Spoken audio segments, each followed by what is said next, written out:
법률상담 공작소 블로그를 운영하고 있는 우 실장이라고 합니다. 오늘은 양육비 감액 신청과 증액 신청에 대한 방법과 절차에 대해서 알려드리도록 하겠습니다. 이혼 당시에 결정된 미성년 자녀의 권리는 이혼 이후 변경 사유가 발생을 하면 언제든지 변경이 가능합니다.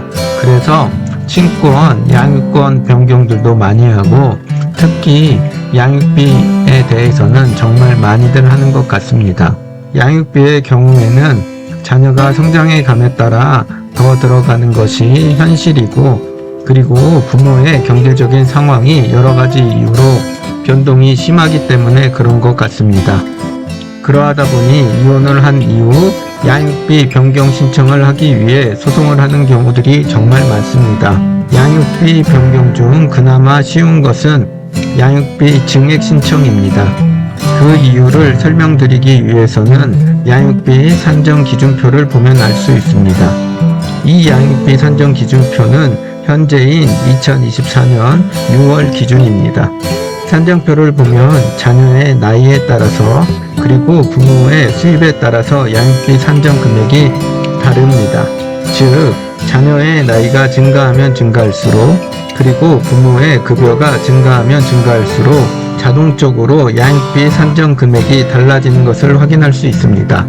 그러하기 때문에 특별한 입증을 하지 않더라도 두 가지 조건만 충족이 되면 양육비 증액은 될 가능성이 높습니다. 그래서 보통 자녀가 취학아동이 되었거나 또는 중학교 또는 고등학교 입학 시기가 되었을 때쯤 양육비 변경 신청을 하는 경우가 많고, 그럴 경우 특별한 경우를 제외하고는 대부분 인정되는 것이 현실입니다. 그리고 양육비 산정 기준표는 몇 년에 한 번씩 산정 금액이 달라지기 때문에 그 또한 사유가 될 수가 있습니다. 그러하기 때문에 양육비 증액을 하고자 하는 분들은 일단 본인이 받고 있는 양육비 액수와 현재 기준의 양육비 산정 기준표를 보고 판단을 하면 됩니다. 즉, 본인이 현재 받고 있는 양육비와 지금 기준의 양육비 차이를 알아본 후 소송을 하면 특별한 경우를 제외하곤 대부분 인정되는 경우들이 많습니다. 그와 달리 양육비 감액의 경우에는 정말 신중하게 접근해야 합니다. 양육비 감액의 경우에는 자녀의 복리에 가장 밀접하게 영향을 미치기 때문에 법원 또한 신중하게 접근하고 반드시 사유에 대한 증거가 있어야 합니다.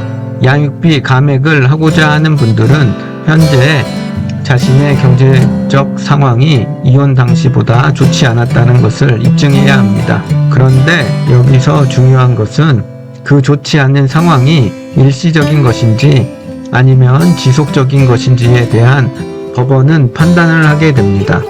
그리고 양육비 감액 또한 현재 본인이 지급하고 있는 금액과 현재 기준으로 산정된 금액을 확인해 봐야 합니다. 그래서 여기서 중요한 것은 현재 본인이 지급하고 있는 양육비가 최저 금액 정도인지 아닌지에 대해서 확인을 해봐야 합니다. 만일 본인이 현재 지급하고 있는 양육비가 해당 연령대의 최저 금액인 경우에는 감액 신청을 하더라도 안 될 가능성이 높고, 설령 감액이 되더라도 그 액수는 그리 높지 않은 경우가 많습니다. 그리고 양육비 감액 신청을 하기 위해서는 자신의 현재 경제적 어려운 상황에 대한 증거를 반드시 제출해야 합니다. 이때 경제적인 어려운 상황은 일시적인 것이 되어서는 절대 안 됩니다. 예를 들어 회사를 그만둔 지 얼마 되지 않는 상황이거나 또는 주 급여가 줄어들었지만 월세 등 다른 수입이 많은 경우 또는 재산이 많은 경우에는 감액되지 않을 가능성이 높습니다.